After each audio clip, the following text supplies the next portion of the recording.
we never make a free decision. It's not possible to ever make a free decision. So you cannot ever make a decision in a vacuum. Everything I think, everything I do, everything that I am about, the moment that I'm socialized, I give up my freedom. And I'm following something, factors and forces outside of me. Even the fact that I walk on two legs is not a free decision. Human beings aren't naturally destined to walk on two legs. If you have a child and you don't socialize that child, that child won't learn to walk upright in this way. The child will be hunched over and so on. There's certain things about being human, mainly almost everything that we learn.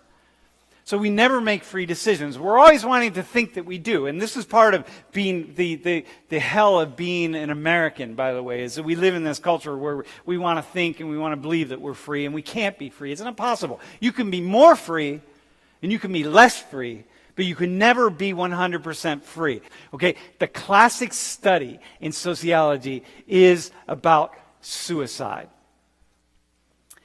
And the classic study is to say, look, not only are we shaped by society around us, but we are shaped in ways that are most profound, such that even our most deeply personal behavior is being shaped by factors and forces outside of our control. And the most personal behavior that a human being could ever engage in is not masturbation. It's not sex. It's not even murder. It's killing oneself. It's suicide. Because there's nothing more deeply personal than that. You don't go out and read about it and think about it and talk to other people about it. It's a thing that is deep, deep within. And most people who commit suicide, as many, many of you know, commit suicide without ever talking to anybody else. They made a deeply personal decision. Something within, something that was clicking and something that was all about them. And if they understood sociology before they committed that act of suicide, and I'm also speaking to those of you who currently and right now are thinking about suicide, because some of you are. Because in a class this large, there are some of you in here who are thinking about killing yourself. And so listen to me. Nobody sits down to commit suicide and says, hey, I'm thinking about killing myself, but I'm wondering the degree to which maybe it's not my decision. Maybe it's somebody else's decision. I wonder if I should think about this. And once in a while, people will say, you know what, I really better talk to somebody about this. But too often, they don't. As some of you well know, they don't. Because some of you, many of you, have people in your lives who have committed suicide, never told anybody. Everybody sat around afterwards and said, my God, what happened? I never would have known. I never would have guessed. The people in my life in that situation are too numerous to count. The people in the lives of former students of mine who have come and talked to me about it are too numerous to count. Nobody ever does that. But here's the thing. This is the power of sociology. If suicide was a random act that people engaged in, because they just thought about it. Got it? They just thought about it. Because they were depressed. They were unhappy. Lots of people are unhappy. Many of you are unhappy right now. Or today you're happy, yesterday you were unhappy. Today you're happy, a week from now you'll be unhappy. Right now you're okay, but a week from now your boyfriend or girlfriend is going to break up with you. And all hell's going to break loose. Or you're going to find out something about one of your parents or your siblings or God, who knows? I have no idea. But that stuff is happening all the time. And if suicide was an individual act, the suicide rate would be going up and down and up and down, because people would randomly and just based on their own whims of behavior be making decisions about whether they or not they were going to kill themselves. But that is not what we see.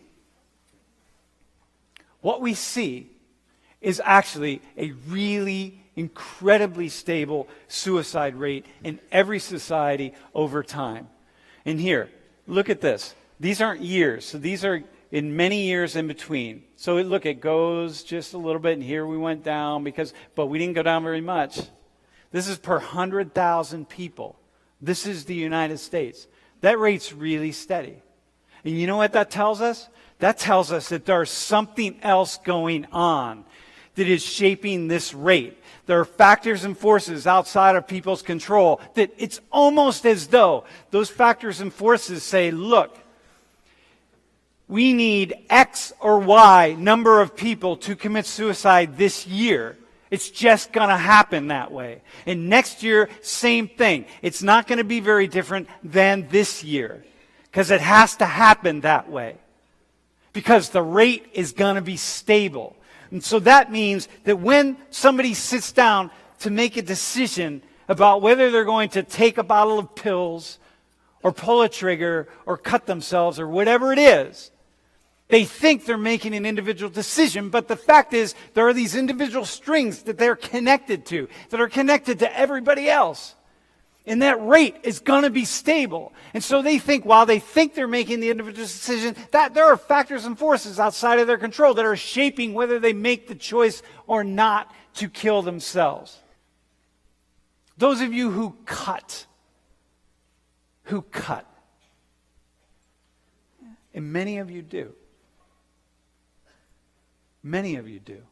I know that. How do I know that? Because look, every semester, in a class this large, the same number of you are cutting. You're scarring yourself because they're the same number. It's not going to change. If I put a survey out to the class to see, like, okay, how many of you have cut or currently do cut? And I'm talking a lot of you cut. The number's going to be the same, semester after semester. And when you sit down and you pull out a blade or a pen or whatever it is that you use, for those who currently cut, and listen to what I'm saying, because you think you're making a choice. But if you were making a choice, then this number of people who cut, the number of people who take Social 19 who cut would be changing all the time, and it's fucking not changing.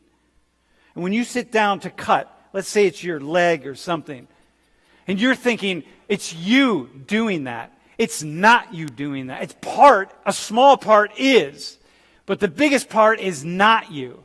It's factors and forces that you don't see and you don't understand.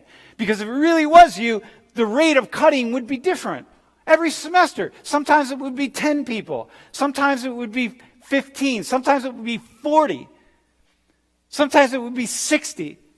But when I ask in this class how many people either do cut or have cut, the number is like 50 or 60 all the time. Dude, 50 or 60 in a class this large, it's so many people.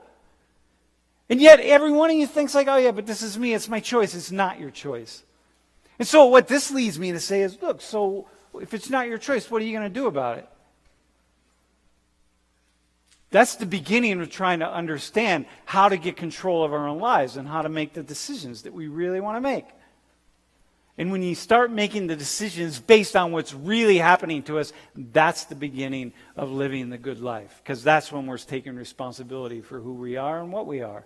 Those of you who, A, are thinking about suicide, or B, who do cut, there are so many folks out there, people out there to talk to try to get this, whatever it is that's going on, under control, so that you actually can begin to take control and knowing what is and what isn't part of life.